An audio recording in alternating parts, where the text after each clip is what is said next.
اللہ رب العزت جل جلالہ کی مرضی کی پہچان کیا ہے کہ وہ ہم سے راضی ہے، اس کی علامتیں کیا ہیں؟ میرے پیارے آقا صلی اللہ تعالی علیہ وسلم کے پیارے دیوانوں، سب سے پہلے تو میں آپ کو یہ بتاؤں کہ اللہ کی رضا، اللہ کی خوشنودی یہ کتنی بڑی چیز ہے۔ ایک بیٹے کے لیے جب باپ کی خوشی، ایک بیٹے کے لیے ماں کی خوشی، ایک امتی کے لیے نبی کی خوشی، ایک مرید کے لیے پیر کی خوشی، ایک شاگرد کے لیے استاد کی خوشی، ان کے احسان کی وجہ سے بے پناہ ضروری ہے، تو آپ اندازہ لگائیے جس کا سب سے بڑا احسان ہے اس کی خوشی کتنی ضروری ہے۔ اور اس خوشی کے حوالے سے قرآن نے کہا، کتنے پیارے انداز میں سمجھایا۔ انسان نماز پڑھتا ہے، روزے رکھتا ہے، حج کرتا ہے، زکوٰۃ دیتا ہے، خیرات دیتا ہے، ماں باپ کی فرما برداری کرتا ہے، مقصد ہے حصول جنت، کہ اللہ رب العزت جل جلالہ جنت کی نعمت سے ہمیں مالا مال فرما دے۔ کیوں؟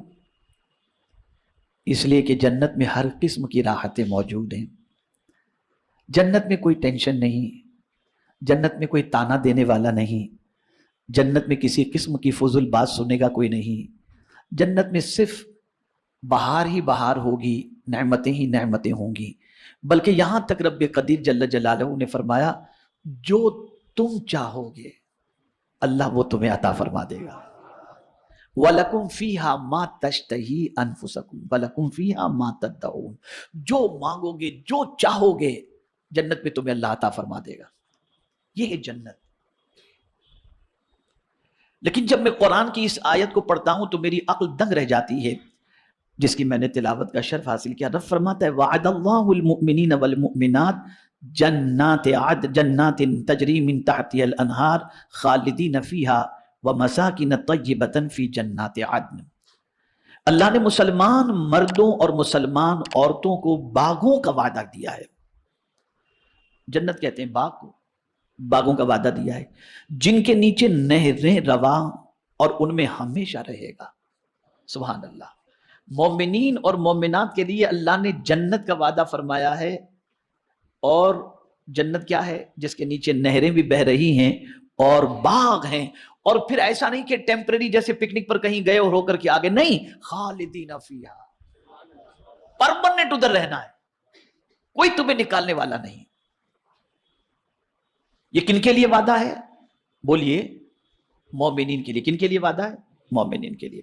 اور پھر ساتھ میں فرمایا وَمَسَاكِنَ طَيِّبَةً فِي جَنَّاتِ عَدْنٍ، اور پاکیزہ مکانوں کا بسنے کے باغوں میں، اور بسنے کے باغوں میں یعنی پاکیزہ مکانات کا اللہ نے وعدہ کیا کہ وہاں تم کو بسایا جائے گا۔ اللہ اکبر۔ باغ کا بھی وعدہ اور ساتھ ہی ساتھ جو ہے پاکیزہ گھروں میں بسانے کا بھی وعدہ، جنت کا بھی وعدہ، نہروں کا بھی وعدہ۔ اور یہ جنات عدن کیا ہے؟ یہ درمیان میں ہے، جنت کے سینٹر کے اندر جو ہے یہ جنات عدن ہے۔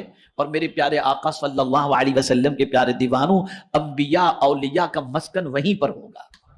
اللہ نے مومنوں کے لیے وعدہ فرمایا۔ لیکن اتنی نعمتوں کے تذکرے کے ساتھ، اتنے انعام کے تذکرے کے ساتھ،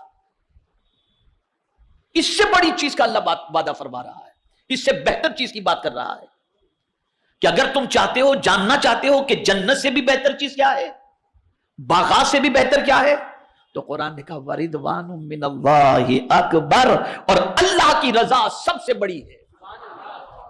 یعنی اللہ تم سے راضی ہو جائے، یہ جنت سے بھی بہتر ہے، جنت سے بھی اعلیٰ ہے۔ اور پھر یہ معمولی بات نہیں ہے، قرآن کہتا ہے ذَلِكَ هُوَ الْفَوْزُ الْعَظِيمُ، یہی ہے بڑی کامیابی، اللہ کا راضی ہونا۔ اب میں یہاں پر آپ کو سمجھاؤں،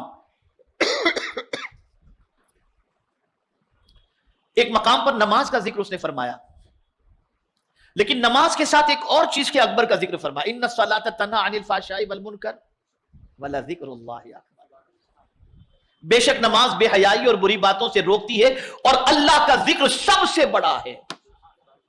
تو وہاں ذکر جب سب سے بڑا ہے تو ذات کتنی بڑی ہوگی؟ تو قرآن کہتا ہے اللہ کی رضا یہ سب سے بڑی چیز ہے۔ یہ جس کسی کو حاصل ہو جائے سمجھ لو کہ اس کا بیڑا پار ہے. میرے پیارے آقا صلی اللہ علیہ وسلم کے پیارے دیوانوں، تھوڑا سمجھاتا ہوا چلوں. دنیا کے انسانوں کو راضی کرنا ڈیفیکلٹ ہے، جلدی سے راضی نہیں ہوگا. شادی کے موقع پہ آپ دیکھتے ہوں گے ناراض رشتہ دار جلدی سے راضی ہوتے ہی نہیں ہیں، بڑے مسئلے ہوتے ہیں، پیر پکڑو، منت کرو، سماجت کرو، راضی ہی نہیں ہوتے. اور کہتے ہیں دیکھو اب پتہ چلا نا، رو رو کر وسیلوں کے ذریعے، رشتہ داروں کے ذریعے بات پہنچائی جائے، نہیں راضی ہوتے، بہت مشکل ہوتا ہے. کسی سیٹ کو راضی کرنا ہے بہت ڈیفیکلٹ ہے، لیکن میرے مولا کی شان بہت عرف و اعلیٰ ہے، اس کو راضی کرنا بہت آسان ہے، بہت آسان ہے اس کو راضی کرنا. کیسے وہ راضی ہو جاتا ہے، کیسے راضی ہوتا ہے؟ تو میرے پیارے آقا صلی اللہ تعالی علیہ وسلم کے پیارے دیوانوں، اس کی رضا کا معاملہ یہ ہے کہ تم اس کی اطاعت کرو، فرما برداری کرو، وہ تم سے راضی ہو جائے گا.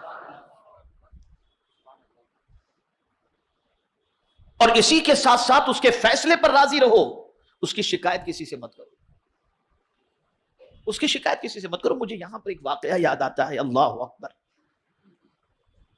ہم یہ سمجھتے ہیں کہ انعام و اکرام کی بارش ہو، مال دولت یہ ساری چیزیں ہمارے پاس ہوں تو گویا اللہ ہم سے راضی ہے، اللہ ہم سے راضی ہے.